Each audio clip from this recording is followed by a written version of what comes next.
बातमी उद्धव ठाकरेंसोबत जाऊया मनसे नेत्यांचा शिबिरात सूर असल्याची माहिती।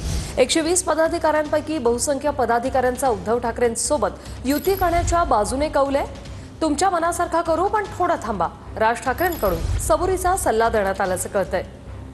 चंदन पुजाधिकारी आमचे प्रतिनिधी आपल्या सोबत फोनलाईनवरून जोडले। चंदन, काय सविस्तर माहिती? खरं तर नाशिकच्या इगतपुरीमध्ये मनसेचं 3 दिवसीय राज्यस्तरीय अधिवेशन या ठिकाणी पार पडलेलं आहे।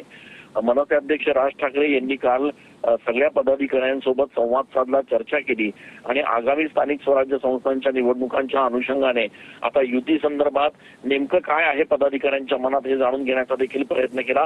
या बैठकीमध्ये बहुतांश पदाधिकारी जे आहेत त्यांनी ठाकरे गटासोबत जाण्यास अनुमती दर्शवलेली आहे।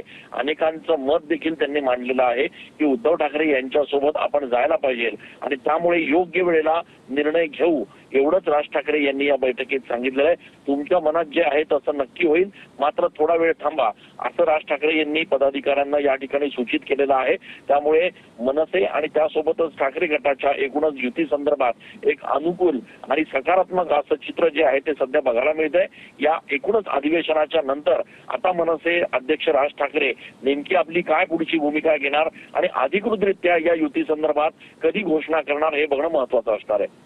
धन्यवाद चंदन, तुम्ही दिलेल्या या माहितीसाठी। या संदर्भात देखील काही कार्यकर्त्यांकडून मागणी झाली असेल? हो, झालं ना। महत्वाचा कार्यकर्त्याचा प्रश्न तोच होता, पण शेवटी कसं असतं की त्या विषयावरती आपला अधिकार आहे, आपल्या साहेबांना काय विचारायला पाहिजे त्याप्रमाणे त्यांनी विचारलं। ते त्याच्यावरती साहेबांनी सांगितलं तो विषय माझ्या अखत्यारीतला आहे, थोडा वेळ द्या, तुमच्याशी यथा योग्य वेळ येईल तेव्हा निश्चितपणे या विषयावरती मला जे काही बोलायचं ते बोलेल। पदाधिकाऱ्यांची अशी भावना आहे की उभाटासोबत पुढची युती करायची प्रामुख्याने महाराष्ट्राची भावना आहे। ही भावनाची महाराष्ट्राची जी भावना आहे ती भावना साहेबांना माहित नाही का?